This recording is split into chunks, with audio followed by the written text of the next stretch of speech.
Today we're making something that is kind of near and dear to my heart, and that is sourdough focaccia. So I've been making focaccia for many years, and I've always made it naturally leavened, and I think it brings a lot more flavor and amazing texture to the end focaccia. But today we're taking it a little bit further, and we're gonna make it in kind of a Southern Italian style.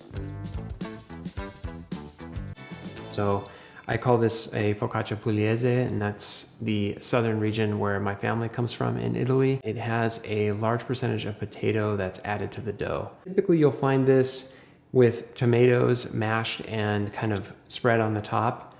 Not so much that you're making it like a pizza where you're spreading a loose tomato sauce on top. It's more of like a chunky tomato, and usually that's accompanied with dried herbs or fresh herbs. In this case, I'm using oregano. And what I love about this focaccia is the fact that that potato brings with it a ton of just beautiful chewiness and softness to the interior that goes really well with the olive oil that I like to add to the dough. You then get an extreme contrast between the super soft and chewy interior and the crispy exterior crust that you get when you bake this at high heat in the oven. Let's talk about the ingredients that we need for this recipe. So for the main flour component, I call for using high protein white flour. And I like to use high protein flour for this recipe because it's a medium to high hydration focaccia, but more importantly, it has a high percentage of potato added to the dough and also olive oil. So the potato and the olive oil are inclusions into this mix that will kind of stress the dough in a way. And so having a strong structure and from the high protein flour will help to ensure that your focaccia will rise tall in the oven and you'll get the best open and light texture possible. So in addition to the white flour used in this recipe, I also call for using some durum flour. And I like to use durum flour in my pizza and focaccia and some breads even. It brings this really nice kind of creamy hue to the crust and crumb, but also it adds a unique flavor that you wouldn't get from any other wheat. Be sure to find durum that's very finely milled, and it's usually labeled as durum flour specifically for bread making. If you can't find any, you can always use semolina in this dough. And if you don't have durum or semolina, I would probably swap out that durum for just more white flour, or you could even use something like whole wheat, or even a Khorasan wheat would be great. So in addition to the flour called for in the recipe, you also have your 2 russet potatoes that you need. You'll also need olive oil. I like to add this extra virgin olive oil directly to the dough. And finally, we'll need some fine grained sea salt and water. So as with many of my recipes, the first step is always to create your pre-ferment. I call for using an overnight Levain that ripens for 12 hours. And I make that with all white flour to keep it mild and reduce the acidity. If you maintain your sourdough starter and give it feedings regularly outside of the refrigerator, you can absolutely use that in this recipe. If you need help for determining when that's ripe, I have another video that goes into all of the details and everything I look for when determining when my sourdough starter is ripe. Now, if your sourdough starter is made up of flour that's not all white flour, it's absolutely fine to use that in this recipe. In my case here, I'm using my sourdough starter that's made up of 30% rye flour and 70% white flour, and it brings a little bit more acidity perhaps to this focaccia, but it's not so much that you're really going to notice it that much in the end. After we have our pre-ferment squared away, the next step with this recipe is to prepare the potatoes. So this recipe uses about 2 medium to large russet potatoes. Just give them a good wash in the sink and scrub off any dirt or any debris that might be on the outside. Prick them all over with a fork and then bake them for about an hour at 350 degrees. The baked potato is done and ready to use when a knife easily presses into the center with just a little bit of resistance. After you've peeled your potatoes and cut them up into cubes, you can use a potato ricer to rice the potato. If you have one like me, because I make gnocchi and other food that uses rice potato quite often, then be sure to use your ricer. If you don't have one of these, you can just mash the potatoes with a potato masher or a fork. Just be sure that you don't have any large pieces of potato left, because those won't incorporate as easily into the dough. After you've riced or mashed your potato, you can spread it on a small baking sheet and let it cool. You don't want the potato to be overly warm when you mix it into your dough because that will heat up your dough significantly, and that might throw off the final dough temperature. With this dough, I'm going to use my stand mixer, and I find that using the stand mixer just makes things a lot easier, especially for a focaccia, which tends to like a stronger mix, a little bit more development. If you don't have a stand mixer, you can absolutely do this by hand. Just be sure, whether you're doing it in the mixer or by hand, that you hold back the potato and the olive oil called for in the recipe. We'll add those in a little bit later in the mix, and if you add them in too early, it'll make mixing more difficult and it'll make developing the gluten in the dough more difficult.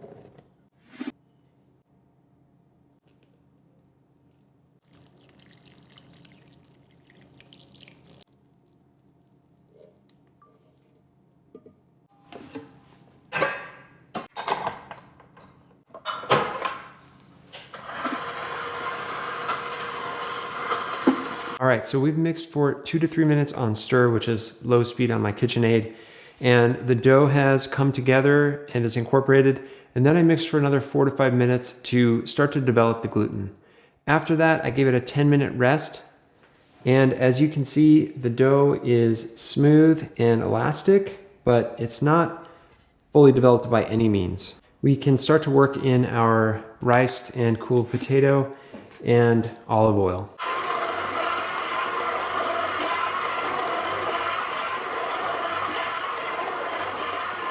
After adding in all of the olive oil, you might notice that the dough will be a little bit shiny and still a little bit shaggy, but the dough will be stronger and kind of clumped around the dough hook.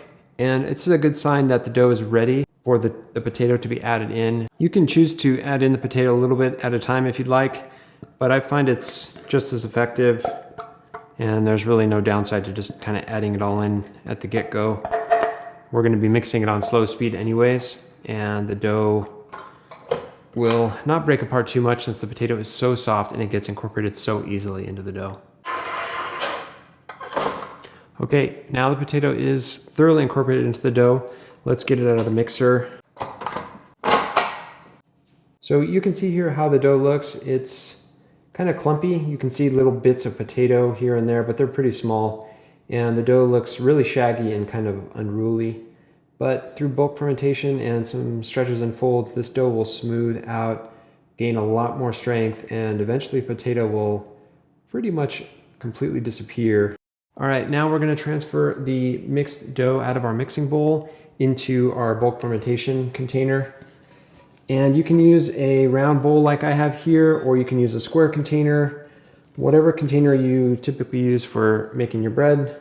If you'd like, you can grease the interior of the container with some olive oil to help keep it non-stick. Be sure to take the temperature of the dough so that you know how bulk fermentation is going to progress. And mine is right at 25 degrees Celsius or 78 degrees Fahrenheit. Now we'll set a timer for 30 minutes, cover the container, and we'll give it our first set of stretches and folds after the dough has relaxed. All right, so it's been 30 minutes in bulk fermentation, and this dough requires just about 2 sets of stretches and folds. I like to use water, as always, next to my bowl. Just wet your hands and reach down to one side. Give it a strong pull up on the dough and fold it right over. Rotate the bowl 180 degrees and give it another fold on the other side. And then 1/4 turn, fold the long side. 180-degree turn, and then the final fold there. In the end, I like to just kind of pick the dough up and let it drape under itself to keep it nice and collected at the bottom of the bowl. After you give it these sets, just cover the dough and set another timer for 30 minutes and come back and give it the second set. For this second set of stretches and folds, the dough is pretty strong in here, so we're gonna just go ahead and give it a very gentle set. Reach up in the middle and just pull up and let it fall under. Rotate the bowl 180 degrees and do the same action there on the other side. Rotate it 90 degrees and then just lift up and let both sides fall in for the last one. So the dough is smoothing out quite nicely. Cover the dough now with the reusable cover, set a timer, and let the dough rest all the way until the end of the 2.5 hour bulk fermentation time. It's been 2.5 hours and our dough has risen well in the container, It's nice and bubbly and not super well fermented, but it's gone far enough to where we want to divide it and transfer it to the final pan that we're going to be baking it in. I like to use these 10-inch round Lloyd pans. I think they're technically a deep dish pan, but I like to use these for focaccia. They have a non-stick liner on the inside, and even so, you always want to really liberally oil your baking pan when making focaccia. Otherwise, you'll get some sticking on the corners and it can be hard to remove. Tip your bowl over and just kind of coax the dough right out onto your work surface. I like to keep a small bowl of water nearby, and I'll just wet my hand and wet my bench scraper. Use it to divide the dough right in half. And just drop it right in the center of the pan. Now, of course, if you're using a single pan, one large baking pan instead of two, you don't have to do any of this dividing. You can just transfer it right over from your bulk container into your baking pan that's been oiled. If you have a glass container that you're baking this focaccia in, I would recommend probably using some parchment paper on the bottom and then oil the top of the parchment paper. We're going to use some water again. Use your hands like little paddles to kind of scoot under the dough and just gently pull it apart. So it'll relax and spread out in this pan on its own. We're just going to help it one more time. Let's set a timer for 30 minutes, cover these containers, and come back in 30 and do some more stretching. Okay, so it's been 30 minutes into proof, and we'll use the same method we did before to spread the dough out. We're just going to wet our fingers and gently kind of pull the dough and push it to the sides. You can see with this one, it's getting pretty fluffy here, and it's already spreading to fill the container.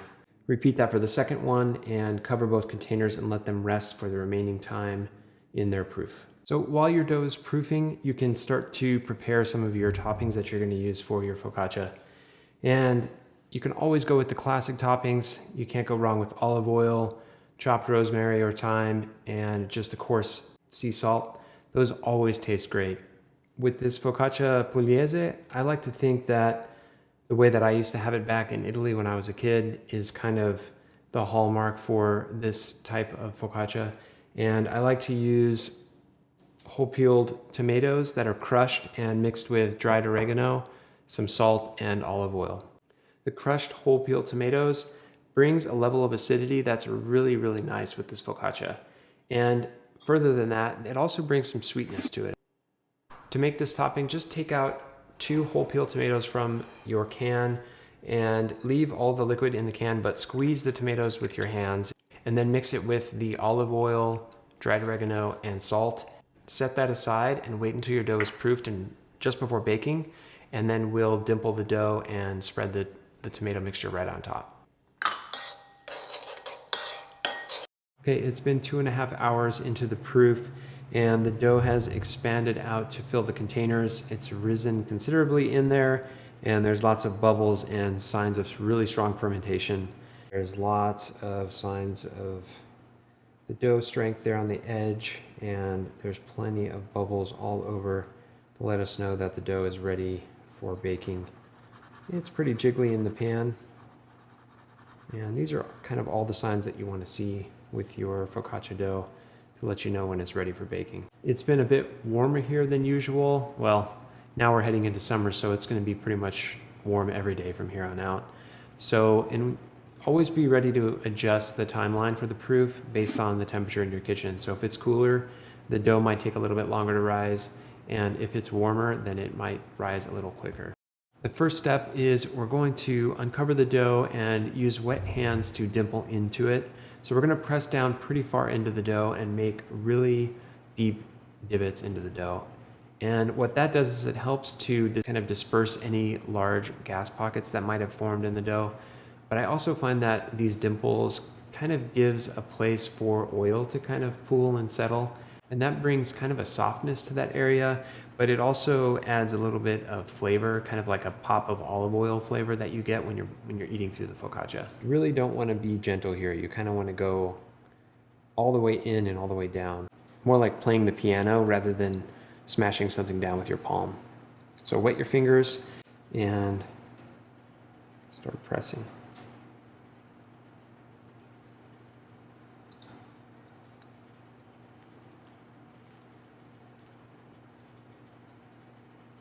Get your tomato.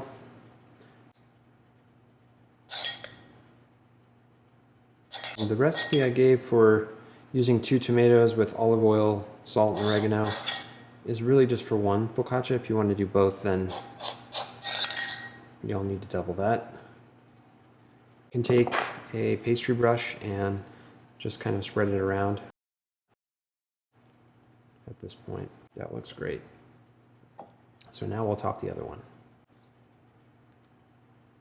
And honestly, I think with this recipe, this has got to be the funnest part of the whole process, right? We're pushing and we're seeing the signs of really strong fermentation, and it's just an awesome thing to see.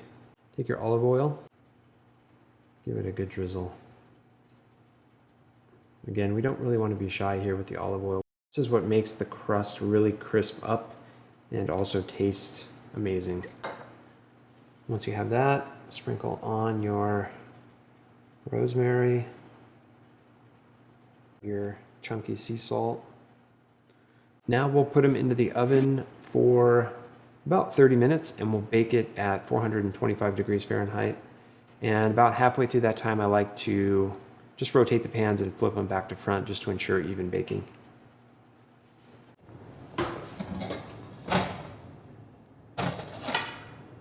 So one of the things that I think is amazing about using these Lloyd pans, and you can get this with other pans as well, is that the bottom crust you get is just something kind of extraordinary. It's super well colored and it kind of has this golden shine to it that just looks incredible. You can see all the pockets from fermentation and it just makes you want to eat this focaccia even more. There's crispness to this focaccia that is undeniable. The crust gets a little bit crispy, especially on the rim and the corners, and the interior is super, super soft. One trick that you can do to make sure that the bottom crust is crispy is to use a pizza stone or a baking steel in your oven when you slide in your pans. So preheat that stone before you put the focaccia in to bake, and that intense application of heat from the bottom will help it color and crisp up a little bit more.